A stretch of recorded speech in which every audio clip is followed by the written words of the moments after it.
которые здесь. Почему они все снизу не поступают? Объясняю тебе. Если жидкость поступает сюда, тогда давление на этот винт будет направлено куда? Вниз. В другую сторону.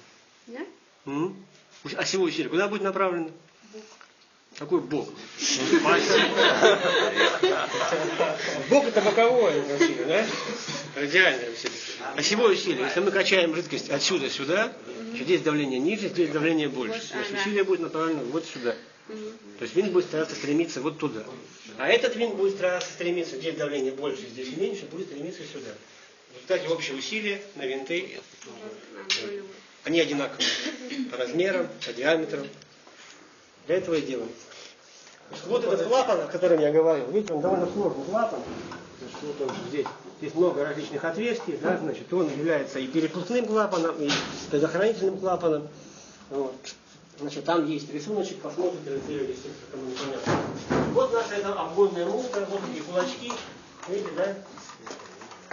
Когда мы начинаем вращать, значит, так устроено, на их определенной частоте вращения, значит, эти кулачки зацепляются внутри вот этого стаканчика, да, и происходит вращение, передается на, соответственно, наши винты. На какую подачу? На какую подачу? Вот это? Ну, порядка там 150 кубов. А вот это вот тоже винт, да? А? Где это нормально? Вот это? Ну, достаточно. Он рассчитывается. Примерно. А у нас габариты размеры, мы ограничены диаметром скважины. Нам деваться некуда. То есть винты, как правило, значит, или однозаходные, но бывают многозаходные винты. Здесь вы видите различные типы винтов, но это вот от забойных двигателей, поэтому на это не смотрите. Вот, в основном используются вот такие однозаходные винты, они проще в изготовлении. Вот, значит, ну и небольшие винты, соответственно, значит, длина самого агрегата не такая большая по сравнению с центробежным насосом, что тоже является преимуществом. То есть, соответственно, мы можем спускать их в более кривые скважины. Это все его. Это вот насос, один вагон. То есть вот здесь уже идет двигатель. Совсем ступени. Вот тут 200 метров. Нет, там 100-200 метров, я не знаю. Ступень такая. Это не шли? Так, идем дальше.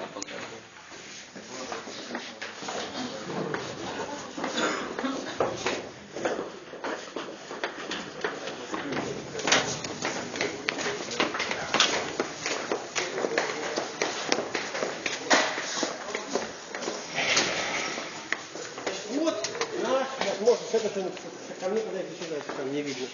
Значит, вот наш центробежный насос. Значит, вот у нас имеется двигатель наш, да? Значит, вот это компенсатор, вот мягкая диафрагма в компенсаторе, которая заполнена маслом. Значит, вот наша сетка фильтра, да, через которую масло проходит и поступает внутрь нашего полого вала. Значит, вот это статор, вот он статор. Значит, вот видно, здесь проводочек торчит в статоре. Это ротор, это вот подшипники ротора. Вот пакеты ротора, которые мы с вами видели. Значит, вот, соответственно, значит, клемма, узел ввода кабеля, и идет непосредственно кабель. Значит, дальше идет у нас протектор. Значит, вот наши шлицевые соединения, то есть на концах винта имеются шлицы. Значит, здесь стоит шлицевая муфта, которая сейчас снята, чтобы вам было видно. Значит, дальше идет торцевое уплотнение, вот на одно, вот там есть второе уплотнение торцевое. Значит, вот это гидрозащита, состоящая из одного, значит, из одной диафрагмы. Значит, вот имеется осевая опора, да, которая воспринимает осевое усилие. И вот еще торцевые уплотнения. Вот одно, вот второе. Значит, кончается все тоже шлицевым соединением вала. Здесь дальше идет, соответственно, уже насос, приемный модуль насоса или газосепаратор. Значит, вот плоский кабель, бронированный, жилы, значит, изоляция этих жил. Значит, сам насос. Значит, соответственно, вот эта часть насоса, если мы ее развернем, вставляется вот сюда. Да. Просто кабель, он бронирован, металл, да, какой-то определенный, потому что он же под воздействием коррозионный. Что цинковый? Медь. Цинковый. Медь. Почему? Да, цинковый, да, цинковый. Значит, вот насос у нас, да, значит, вот у нас есть приемный модуль, да, видите, вот этот приемный модуль с отдельным валом, который соединен с валом насоса. Это сеточка, куда поступает наша жидкость, поступает сюда, попадает в насос. Здесь имеются опоры, радиальная опора, одна радиальная опора, вторая радиальная опора. Значит, имеются ступеньки насоса, вот они, эти ступени видны здесь. Да? Корпус насоса, здесь направляющие аппараты. И, соответственно, вот еще осевая опора, которая гидропита наша, которая воспринимает наше осевое усилие. Это гидропита. Вот, если мы все это соединим, вот будет, в принципе, небольшой насос. Очень маленький. А? Почему? Центробежный насос. Вот центробежные колеса. А куда же поступает? Поступает сюда, идет внутрь, идет по колесам центробежного насоса и дальше выбрасывается в НКТ. Значит, вот здесь уже стоит головка верхняя, да, и к ней уже соединяются насосно-компрессорные трубы. Кабель проходит сбоку, кремится кляпсами. А вы можете, вот эта часть крепится сюда, она до Вот эта часть, если мы сейчас развернем, вот так вот, и вставим туда. Сепаратора или после газосепаратора? Она стоит, если там не будет газосепаратора, у нас сразу все нормально, то сразу идет луч протектора. Получается, что днище. Это зеркало.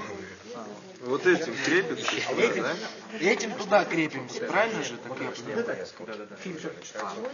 Это сеточка, фильтр для масла. Как машина. Здесь масло циркулирует вот, таким образом. Значит, масло идет, вот здесь есть еще турбинка, да, в двигателе, вот опора двигателя. Значит, масло гонится этой внутрь, там вот зазор между ротором и статором. Значит, проходит через фильтр внутрь вала. Значит, в валу имеются дырочки, еще масло поступает вот в эти вот подшипники. Да. То есть мы сея концом. А как ты пойдешь? Туда соединяем, да. Вот это все один насос, вот он. Ну понятно, да. То есть он А это получается. электродвигатель. Это компенсатор, то протектор. Осторожней там, не ломайте оборудование. Мы насос работает. А? Ну конечно, чуть вы распилили его. Значит, сверху мы говорим, что стоит обратный клапан, да, и сливной клапан. Сверху насоса, для того, чтобы нам, если мы насос остановили, жидкость не слилась, и не прошла через насос, не раскрутила наш двигатель в обратную сторону, стоит обратный клапан. То есть вот этот обратный клапан. Типа код называется. Мы насос ставим вот сюда, да? Да. И устью на стапу. Да. А почему насос? Я же говорю, сидя концом тут. Мы же снизу забираем, а не сверху. Если вы насос поставить туда, к устью, то выходит, как будто мы... Ну, насос должен снизу забирать. Внизу. Ну, вы же сами говорите, что там устье находится сверху. Устье не там находится, устье там. Нет. Ну, эта часть... Эта часть соединяется с двигателем. Вот с Значит, двигатель протектором. тоже внизу находится, внизу части будут скважины. Конечно. Как лопатки закрывать могут? Вот же они закреплены. Ниже часть. Как лопатки Это могут внизу, закрывать, если они и то закреплены? внизу. Они... Это будет Ну, здесь просто уже они забиты, правильно? да. Так они Да. еще на лопатах открываются. А колесо Та часть открывается. находится внизу, вот это вверху. Да. И вот отсюда жидкость поступает, а она вот там. Колеса на валу имеют некое движение. Я не понимаю, что вы говорите. Сначала насос идет на устье, потом Вот насос, это Ну, зачем за вакуум заметил? Зря сдал. Да, зря я тебе поставил. Зачем? Зря. Покажите, где здесь колесо? Вот колесо. Обнулите! Ну и лопатка же вот. Где лопатка? Лопатка внутри колеса находится. Вот Это фигня внизу. Самый внизу, эта часть, вот эта часть, вот эта часть. Над насосом, вот здесь. Фотка такая висит. Нет, сначала двигатель, а потом насос. Вот они колеса. Где кто колеса не понял? Вот одно колесо. Да, вот. Где? Вот оно. А турку, да? Так оно ходит или не ходит там? Вот второе колесо, другого типа. Вот еще одно колесо. Их много, их разных типов бывает. А вот лопаточки, вот они лопаточки, видишь? Вот же Это мешает штука ходить им. Это центробежный? Нет, Они ходят вот отсюда до сюда. Ты что думаешь, они ходят вот сверху донизу, что ли? Они ходят в управляющем аппарате. Имеют люкс некий, там, порядка там 3-5 миллиметров. Их штырить в небольшом пределе. То есть если они чуть поднимают, уже КПД начинает падать? Чудеса в нищете. Итак, про клапан. Вторичный клапан, то есть жидкость поступает от насоса вверх, поднимает клапан и идет дальше. Остановили насос, клапан упал, и жидкость не может слиться, соответственно, в НК. Когда нам нужно поднять насос, нам нужно слить жидкость. из НКТ. Значит, поэтому служит сливной клапан, значит, выполненный в виде втулки пола, из бронзы сделанный, бросаем сверху ломик и ломаем наш клапан. Он ломается, и жидкость сливается. И мы поднимаем насос, значит, жидкость слилась, мы чистенькие, у нас ничего не льется. То есть там имеется отверстие, не имеется вот такая проточечка вот здесь. Сюда, пока ломик лететь Да. будет, она... Ломик падает и ломает его вот по этой части. Потом подняли, ставили новый клапан, дешево и сердито. Ломик достали. Он ставится сверху насоса.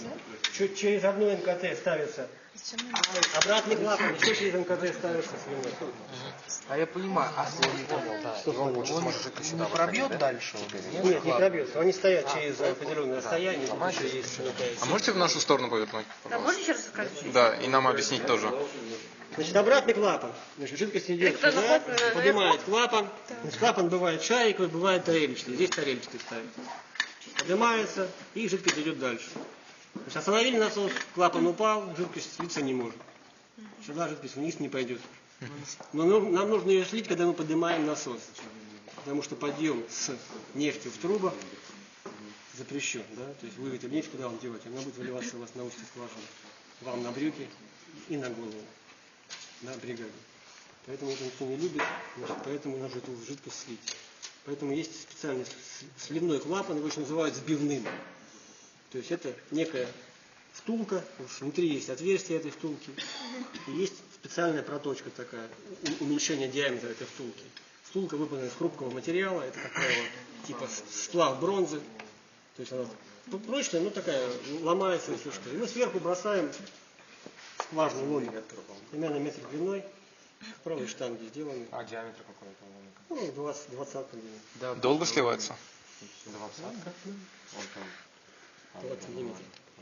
И он падает. В этот прям Какой есть. зазор пройдет. Ну, как правило, небольшой, примерно метр длины. Там, Ну, как всегда, стандартный. да. Дальнобойщик. Да. И туда они прям бросают его, бамс, все хорошо. Он сбивает это все, ломается.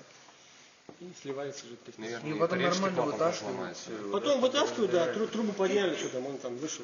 Все, уже просто... А клапан трельчатый не ломается случайно? Нет, ну они не стоят не рядышком, это здесь просто они стоят рядышком. Они стоят так через они НКТ. соединены, да, И еще это здесь понял. вот есть такая вот штучка, видите, вот такая штука, которая мешает этому ломику пройти дальше. Такая вот. Здесь просто так скрутили не совсем верно. Ну, то есть тут еще несколько должно быть секций перед Нет, клапаном. идет насос, потом идет НКТ труба, потом идет обратный клапан, потом идет еще НКТ, потом сливной. Вот. То есть они не на каждой там трубе. Так, слушай, пойдем еще раз. Ломать.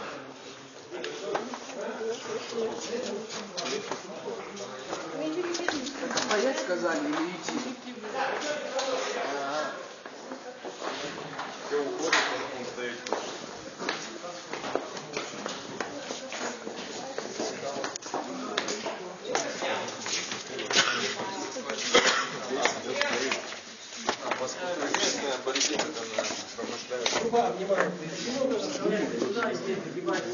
Хорошо видно? Да, можно. Давайте, ребят, как-нибудь пройдем. Кабель третий НКТ. Можно погромче, пожалуйста? Поясок или клямса, Ага. которым крепится кабель к насосно-компрессным трубам. То есть кроме клямс могут быть такие протекторы, Не видно. которые защищают кабель от стирания. Они одеваются на НКТ, и вот здесь проходит кабель.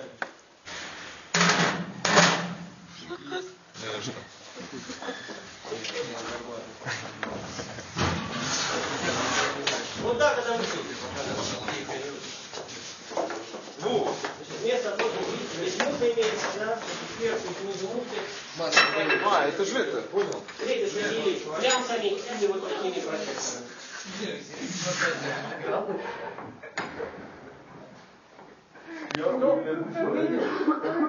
Все.